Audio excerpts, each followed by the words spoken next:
Jiwa itu harus dibersihkan. Nah, dibersihkannya jiwa, kata para ulama, wa tazkiyatu tatimu min khilali iddati ta'at. Membersihkan jiwa itu akan terlaksana dan berhasil dilakukan dengan beberapa amalan. Nah, di antara amalan tersebut adalah salat. Wa hiya wasilatun uzma fi tazkiyatin nafs.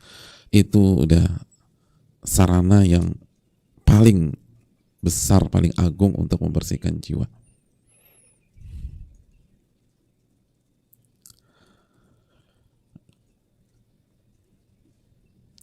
Salat, jemaah. Makanya hadirin Allah muliakan, lihat dalam bab ini. Aisyah mengatakan apa? Kalau Nabi kalau tidak salat malam karena sakit atau ada sesuatu, beliau akan salat di pagi harinya atau di siang harinya. Kenapa Nabi nggak ninggalkan salat malam? Karena itu pembersihan jiwa, salat itu. Pembersihan jiwa. Kata para ulama, salat itu ta'ammuqu ma'anil ubudiyyati wa tauhid wa syukur. Salat itu adalah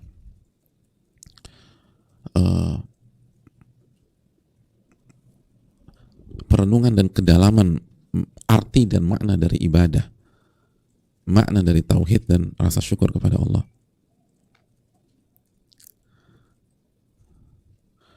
Makanya salat kan bukan hanya syariat Nabi SAW. Dari zaman Nabi Ibrahim sudah ada salat. Jadi kalau kita ingin membersihkan jiwa kita, kenapa hatiku kotor banget ya? Salat ya. Tapi aku malas salat. Ya sama, orang sakit itu malas minum obat. Orang sakit itu malas minum obat. Dan malas ngapa-ngapain. Betul. Misalnya, aduh, kalau aku tuh kalau udah sakit, malas ke kantor, malas meeting, malas apa lagi? Malas olahraga, malas lari, malas makan, malas minum obat. Nah, dari semua rasa malas itu kan nggak bisa semuanya diturutin. Oke, lagi sakit ya, ya aku malas ke kantor. Oke, nggak usah ke kantor, istirahat. Ya, terus yang kedua aku malas lari pagi. Oke, kita coret lari pagi hari ini, lagi sakit. Terus malas apa? Aku malas makan. Oke, makan kita kurangin. Bahkan sebagai apa? Di antara teori kesehatan, ya udah kalau nggak mau makan jangan, nggak usah dipaksa pada saat itu, karena katanya tubuh sedang melawan. Kata sebagian teori, ini bukan kapasitas saya. Tapi intinya ada yang mengatakan udah nggak apa-apa. Tapi minum obat nggak ada cerita harus. Minum obat tuh harus. Semalas apapun Anda harus minum tuh obat.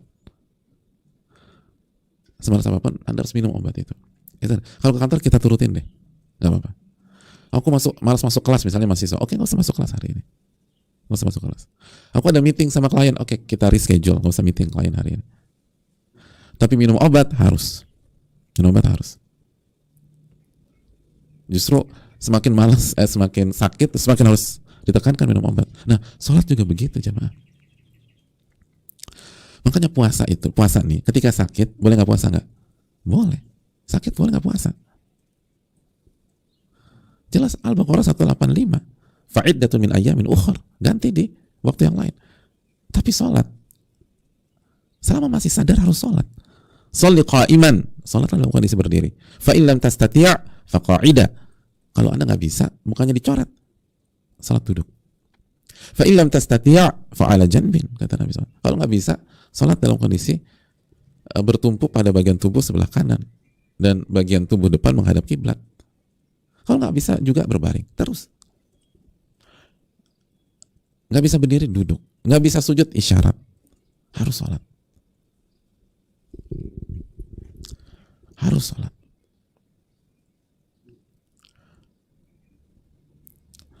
Karena itu obat. Itu obat. Obatnya jiwa dan hati itu sholat.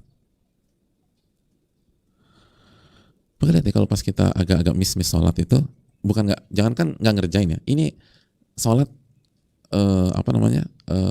misalnya nggak tepat waktu, nggak di awal waktu misalnya, tanpa ada alasan yang syar'i, dan itu mungkin udah 3-4 hari, itu terasa deh, jiwa tuh nggak enak. Mulai agak baper-baper begitu, tuh emosional, gampang marah, Itu. Makanya kan Nabi, ya Bilal arih Nabi sholat. Ya wahai Bilal, kita break dulu, kita sholat. Itu begitu ada masalah, sholat dulu. Wa ju'ilat qurratu aini fi sholat. Dan penyejuk mata dan penyejuk hatiku itu Allah jadikan dalam sholat. Dalam sholat. Dalam sholat. Itu sholat benar-benar. Jangan pernah diremehkan. Itulah ubudiyah, itu penghambaan, itu ibadah, itu tauhid, itu rasa syukur. Makanya begitu kita nggak bisa ngerjain di waktu malam, langsung ganti di waktu pagi sampai zuhur, biar obat itu tetap diminum. Itu penting sekali jamaah sekalian. Kalau ingin mempertahankan ibadah, mulai dari sana. Makanya kan setelah Allah dan Rasulnya setelah menekankan tentang syahadatain, ibadah yang pertama disebutkan apa? Sholat. Kan rukun Islam setelah syahadatain sholat. Sholat dulu sebelum yang lain. Sholat. Karena kekuatan itu ada di sana, pertahanan itu ada di sana. Ingin continue, ingin mempertahankan amal ibadah, ingin mempertahankan kesolehan setelah Ramadan, sholat. Makanya Nabi katakan kepada Abdullah bin Amr bin As apa? Ya Abdullah, la takun mithla fulan. Wahai Abdullah, jangan seperti si fulan. Karena yaqumul lail. Sebelumnya dia tuh qiyamul lail, salat malam. Fataraka qiyamul lail. Lalu dia tinggalkan qiyamul lail. Dia tinggalkan qiyamul lail. Jadi kalau ingin menghilangkan kejenuhan, rasa bosan, lalu rasa malas, sholat. Semalas apapun sholat. Obat tuh, banyak obat yang memang pahit banget, tapi harus diminum.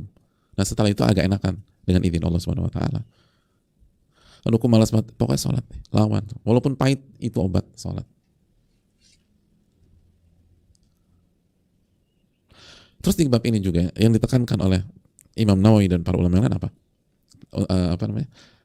Obat tazkiyatun nufus, membaca Al-Quran dan berinteraksi dengan Al-Quran. Makanya dalam hadis Umar bin Khattab, man nama an hizbihi minal lail, orang siapa yang ketiduran sehingga dia nggak baca Quran di waktu malam, itu salah satu maknanya. Maka hendaknya dia baca antara salat subuh sampai salat zuhur, dan dia dapat pahala dibaca di waktu malam. Jadi itu obat kejenuhan, males, bosan, males, segala macam. Itu obat kotornya hati, kotornya jiwa. Itu punya kehidupan dengan Al-Quranul Karim, punya kehidupan dengan Al-Quranul Karim. Makanya orang yang sudah hijrah harus bisa baca Quran. Kalau hijrahnya baru 1 bulan yang lalu, 2 bulan yang lalu, 6 bulan yang lalu, oke lah. Tapi ada orang hijrah udah 3 tahun, udah 4 tahun, udah 5 tahun, dan tetap nggak bisa baca Al-Quran. Maka ini muqassirat dan muqassirun. Ini kelalaian. Dan lihat hidupnya nggak nyaman. Hidupnya bermasalah. Jiwanya tuh kotor, gersang. Hidup tuh hambar. Dan walaupun mungkin aktif di dunia kajian atau di dunia nggak dapat ininya. Lu gimana sedangkan Allah mengatakan Al-Quran itu ruh. Ayatnya udah berapa kali kita sebutkan, surat apa? Al-Quran itu ruh. Asy-Syura ayat 52. Wa kadzalika auhayna ilaika ruhan min amrina. Dan begitulah kami wahyukan kepada engkau ruhan, Al-Quran dengan perintah kami. Al-Quran itu ruh. Al-Quran itu ruh. Dan itu real. Antum yang hobi bola gitu ya, ada pemain-pemain itu ruhnya pertandingan. Kalau dia nggak main, itu pertandingan nggak ada ruhnya. Itu cuma pertandingan 90 menit. Gimana kehidupan bertahun-tahun lalu Anda nggak pakai ruh ngejalanin ini semua? Nggak akan tenang, nggak akan bahagia.